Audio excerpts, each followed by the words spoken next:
नमस्कार दोस्तों पूरे दुनिया में सबसे ज्यादा भूखमरी, गरीबी, क्राइम किसी देश में है तो उसका नाम है सोमालिया। आई एम श्योर कि आप जो भी इंडिकेटर्स देखते होंगे इंटरनेशनल लेवल पर, उसमें सबसे निचले पैदान पर सोमालिया आता है। क्या है कि पिछले 2-3 दिनों से लगातार सोमाली लैंड के बारे में चर्चा हो रही है। ये आप देख सकते हो, ये हॉर्न ऑफ अफ्रीका है यहाँ पर, और काफी इंपॉर्टेंट पॉइंट है ये, क्योंकि यहाँ से काफी ज्यादा ट्रेड होता है। ये रेड सी आप देख पा रहे होगे, नीचे अरेबियन सी को कनेक्ट करता है।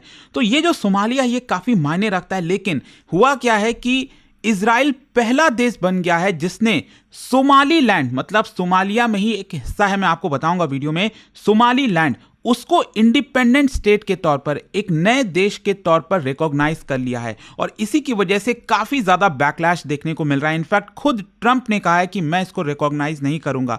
अफ्रीका ने क्रिटिसाइज किया है, सोमालिया ने क्रिटिसाइज किया है। तो इसको थोड़ा सा हमें डिटेल से समझने की जरूरत है कि ये सोमाली लैंड है क्या, इसका इतिहास क्या रहा और क्यों यहां पर इश्यूज आ रहे हैं, इजराइल क्यों रिकॉग्नाइज कर रहा है, बाकी देश क्यों नहीं करना चाहते, वो सब कुछ मैं आपको बताऊंगा। चलिए आगे बढ़ते हैं। लेकिन उससे पहले आप सबको बता दूं, आप में से जो भी लोग यूपीएससी की तैयारी कर रहे हैं, स्पेशली जो 2027 का लॉन्ग टर्म बैच लेना चाहते हैं, जिसके अंदर प्रीलिम्स, मेंस, इंटरव्यू सब कुछ की तैयारी कराई जाती है, इसको अगर आप लेते हो तो 18 बुक्स का जो पूरा सेट है वो आपके घर पर कोरियर किया जाता है। इनफैक्ट अगर आप प्रीलिम्स क्रैक कर लेते हैं तो पूरा का पूरा फी भी आपको रिफंड कर दिया जाएगा।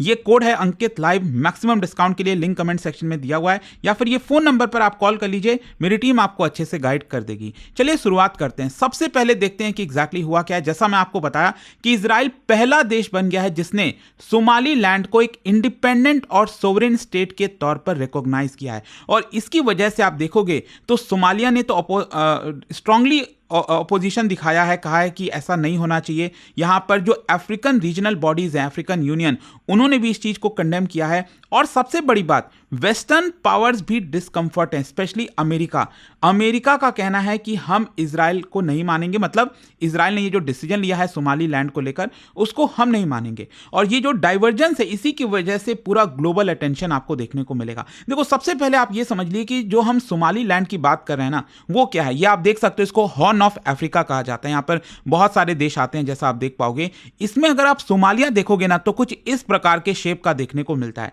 अब सोमालिया में ये जो एकदम पूरा नॉर्थ वाला पार्ट हो गया ना, ये वाला जो हिस्सा आप देख रहे हो, इसी पर्टिकुलर रीजन को सोमाली लैंड कहा जा रहा है। और सबसे इंपॉर्टेंट ये है कि ये और भी ज्यादा करीब है। ये जो चोक पॉइंट आप देख पा रहे होगे, यहां पर गल्फ ऑफ एडन हो गया, ऊपर की तरफ रेड सी हो गया, बाब-एल मैंडब स्ट्रेट हो गया, तो यहां से ये काफी नजदीक हो जाता है। And that is why geopolitically जो सोमाली लैंड है वो बहुत ज्यादा इंपॉर्टेंट है। अच्छा, अब इसका इतिहास क्या रहा है, बैकग्राउंड क्या है, मैं आपको बताता हूं।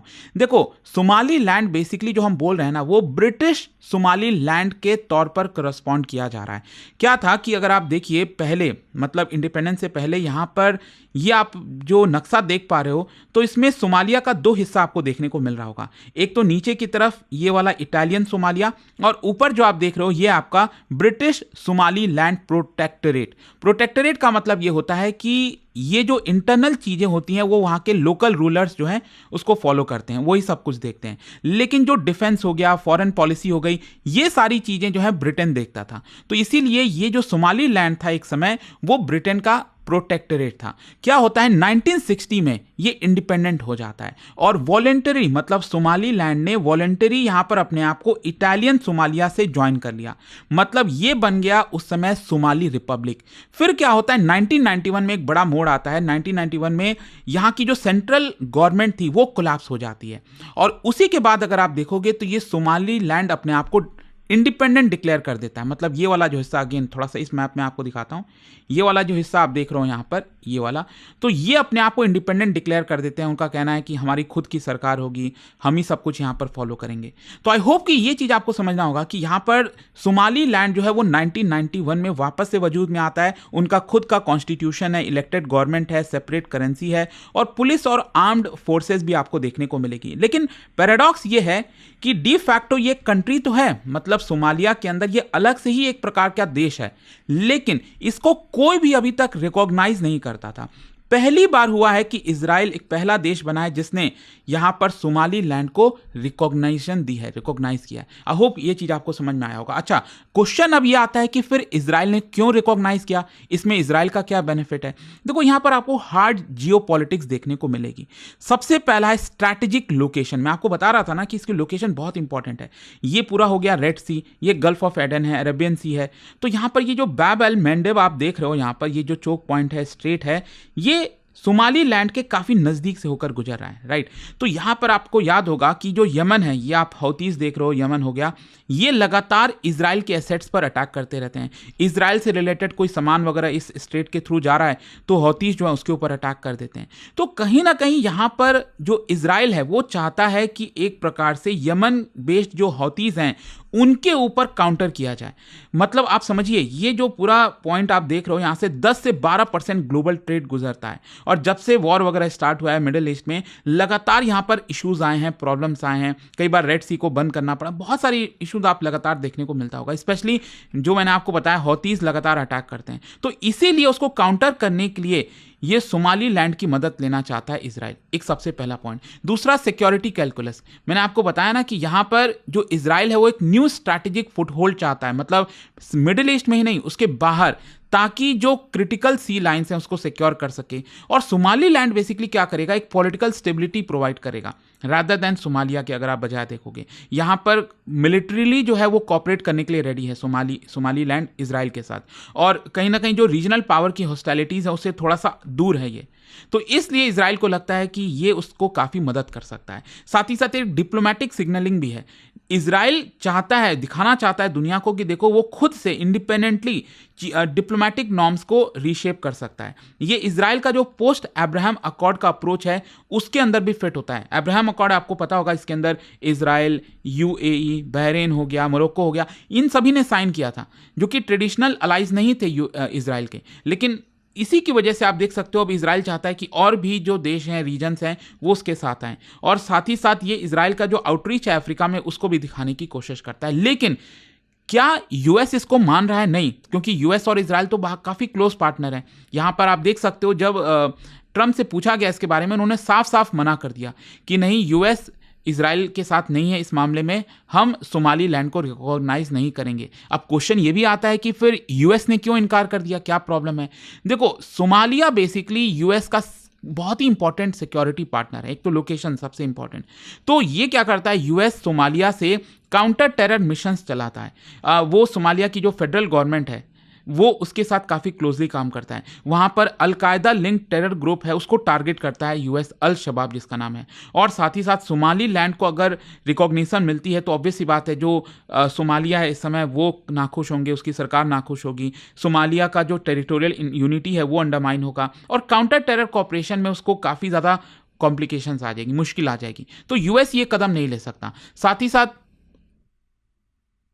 अगर यूएस जैसा बड़ा देश रिकॉग्नाइज कर देगा सोमालीलैंड को, तो इसकी वजह से दुनिया भर में जो सेसेनिस्ट मूवमेंट चल रहा है वो एनकरेज हो जाएंगे, और भी देश छोटे छोटे अलग अलग जगह इरप्ट होंगे कि हमें भी रिकॉग्नाइज करो। जो लॉन्ग स्टैंडिंग यूएस सपोर्ट रहा है टेरिटोरियल इंटीग्रिटी को लेकर, वो अंडरमाइन हो जाएगी। और कहीं ना कहीं यूएस का भी कॉन्ट्रडिक्शन होगा। यूएस का जो पोजीशन है यूक्रेन को लेकर, ताइवान को लेकर, अफ्रीका को लेकर, तो उसकी पॉलिसी कॉन्ट्रडिक्ट होगी अगर वो सोमालीलैंड को रिकॉग्नाइज करता है। और अफ्रीकन यूनियन का भी प्रेशर है, क्योंकि अफ्रीकन यूनियन आप देखोगे जितने भी अफ्रीका के देश आते हैं इस यूनियन के अंदर, उन्होंने स्ट्रांगली इसको अपोज किया है। तो अगर यूएस ऐसा करता है तो जाहिर सी बात है जितने भी अफ्रीकन देश हैं वो यूएस से नाखुश होंगे। और यहां पर मैं आपको बता दूं, सोमालिया का रिएक्शन आया। सोमालिया ने कहा कि it is violation of sovereignty. उन्होंने कहा कि इसकी वजह से पूरा रीजन डिस्टेबलाइज हो सकता है। डिप्लोमेटिक कॉन्सिक्वेंस की भी धमकी दी सोमालिया ने। यहां पर जो अफ्रीकन देश हैं उन्होंने भी कहा कि इसकी वजह से जो बॉर्डर डिस्प्यूट है वो रिवाइव हो जाएगा।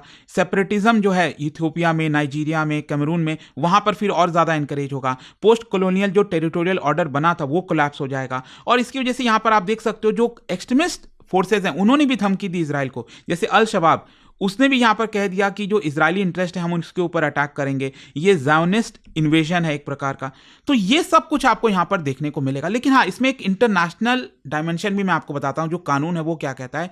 एक कन्वेंशन है जिसका नाम है मॉन्टेवीडियो कन्वेंशन। ये आपके एग्जाम पर्सपेक्टिव से इंपॉर्टेंट है, ध्यान रखिएगा। इसके अंदर ये कहा गया है कि किसी भी देश को रिकॉग्निशन मिले उसके 4 चीज इंपॉर्टेंट होती हैं। एक तो उसकी डिफाइंड टेरिटरी होनी चाहिए, उसका परमानेंट पॉपुलेशन होना चाहिए, इफेक्टिव गवर्नमेंट होनी चाहिए। तो आप देखोगे तो ये तीनों चीज यहां पर सोमालीलैंड के पास है। एक चीज नहीं है, वो है कैपेसिटी फॉर फॉरेन रिलेशन। इसका कारण यह है कि कोई भी देश उसके साथ फॉरेन रिलेशन नहीं रखना चाहता, वो ब्लॉक किया हुआ है जितने भी देश हैं। तो इसकी वजह से 3 क्राइटेरिया तो मीट हो रहा है, लेकिन ये जो 4th वाला क्राइटेरिया है वो सोमालीलैंड का मीट नहीं हो पा रहा है, एंड दैट इज वाई ये अभी तक यूएन के द्वारा नहीं रिकॉग्नाइज किया है। और सबसे इंपॉर्टेंट यही है कि इजराइल भले ही यहां पर रिकॉग्नाइज कर दे, लेकिन यूएन मेंबरशिप तो नहीं मिल सकती ना, क्योंकि उसको लिए तो सिक्योरिटी काउंसिल का अप्रूवल चाहिए, जो कि नहीं पॉसिबल होगा अभी। यूएस, चाइना, रशिया वो सपोर्ट नहीं करेंगे, और ज्यादातर 2 देश हैं वो स्टेटस को मेंटेन करेंगे ताकि कोई प्रॉब्लम ना हो। तो इजराइल का जो रिकॉग्निशन है वो सिंबॉलिकली बहुत पावरफुल है, लेकिन लीगली अभी भी बहुत ज्यादा लिमिटेड है। आई होप कि आपको डिटेल से अब समझ में आ गया होगा सोमालीलैंड के पूरे कॉन्सेप्ट के बारे में, इशू क्या है। और जाने से पहले एक बहुत ही इंटरेस्टिंग क्वेश्चन, क्या बता सकते हो हॉर्न ऑफ अफ्रीका, अभी जस्ट मैंने आपको दिखाया था मैप में, हॉर्न ऑफ अफ्रीका में बहुत सारे देश आते हैं, इसमें से लैंड लॉक्ड कंट्री कौन सा है ये आपको बताना है। और इसका राइट आंसर आप सब जानते हैं, मेरे इंस्टाग्राम पर तो मिलेगा ही, वहां पर अगर आप नहीं हो कोई बात नहीं, टेलीग्राम से ले सकते हैं इसका सही उत्तर। और दोस्तों जैसा मैंने आपको बताया, अगर आप यूपीएससी की तैयारी करें, कोई भी बैच चाहते हैं, हमारा जो लॉन्ग टर्म बैच है दोस्तों, इसके अंदर प्रीलिम्स, मेंस, इंटरव्यू सब कुछ की तैयारी कराई जाती है। आप इसको अवेल कर सकते हैं by using this code Ankit live. ये फोन नंबर है, यहां पर आप कॉल करिए, मेरी टीम आपको अच्छे से गाइड कर देगी। दोस्तों स्टडी IQ IAS की क्रिसमस सेल लाइव है और बस कुछ ही दिन बाकी हैं। 27 दिसंबर के बाद यह ऑफर बंद हो जाएगा। इस सेल में मिल रहा है यूपीएससी 2027 की कंप्लीट प्रिपरेशन। यह प्राइस लिमिटेड टाइम के लिए ही अवेलेबल है। इस कोर्स में आपको मिलेगा टॉप फैकल्टीज का एक्सपर्ट गाइडेंस, प्रीलिम्स से इंटरव्यू तक full coverage, daily live evening classes, structured notes, previous year questions and test series, dedicated mentorships. Seats limited हैं और फास्ट फिल हो रही हैं। आज का डिसीजन आपकी यूपीएससी जर्नी की डायरेक्शन तय करेगा। तो स्टडी IQ ऐप खोलिए, P2I बैच सर्च करिए एंड यूज करिए code Ankit live ANKITLIVE for maximum discount. और भी कोई डाउट हो तो इस फोन नंबर पर कॉल करिए, नंबर है 092400239293। स्टडी IQ IAS, आपका सिलेक्शन हमारा मिशन।